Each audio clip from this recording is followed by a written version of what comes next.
শরৎকালের আকাশটা যেন একটা আলাদাই সুন্দর রকম দেখতে হয়। তো তোমরা নিশ্চয়ই অবাক হবে যে বসন্তকালে আমি হঠাৎ করে শরৎকাল কোথা থেকে দেখতে পাচ্ছি।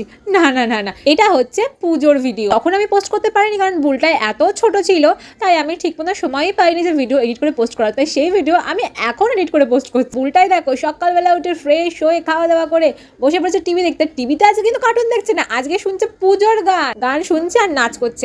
এতটা পাকা বুড়ো হয়েছে। দিনটা ছিল অষ্টমীর দিন। তো বুলটাইকে স্নান করিয়ে খাইয়ে রেডি করে চলে গেছিলাম আমরা একটু ঠাকুর দেখার জন্য রেডি হতে। দেখেছো আমার আর বুলটাই কিন্তু সেম সেম জামা। এই জামাটা আমার মা নিজে হাতে আমাকে আর বুলটাইকে বানিয়ে দিয়েছে। সবাই তো বলেছে খুব সুন্দর হয়েছে। এই বছর তো আমি কিছু সমস্যার জন্য পুজো দিতে একদমই পারিনি, তাই ঠাকুর তো দেখতে গেছিলাম। অষ্টমী দিনে ঠাকুর তো দেখতে যেতেই হয়, তাই না? বুলটাকে ঠাকুর দেখতে নিয়ে গেছিলাম। অষ্টমী দিনে আমরা কখনোই আমিষ খাই না, তাই আজকে ফ্রাইড রাইস, আলুর দম আর পায়েস রান্না হয়। আমরা একটুখানি ঠাকুর দেখতে বেরিয়েছিলাম। তো সব ঠাকুরের প্যান্ডেলেই কত কত লাইন। যখন লাইনে দাঁড়িয়ে আছি তখন দেখো বুলটাইয়ের একটা দিকেই নজর, বেলুন।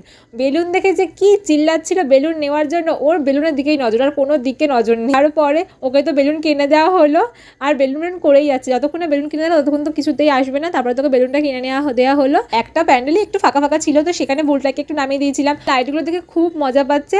তো বেশি ঠাকুর দেখতে পারিনি, 4 থেকে 5টাই ঠাকুর দেখেছি আমরা, তাও সবকটাতেই প্রায় লাইন দিয়েই দেখতে হয়েছিল।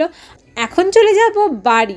তো চলো ভিডিওটা এখন কেমন শেষ করছি। তো ভিডিওটা তোমাদের কেমন লাগলো অবশ্যই জানিও। দেখা হচ্ছে তোমাদের সাথে আবার নেক্সট ভিডিওতে।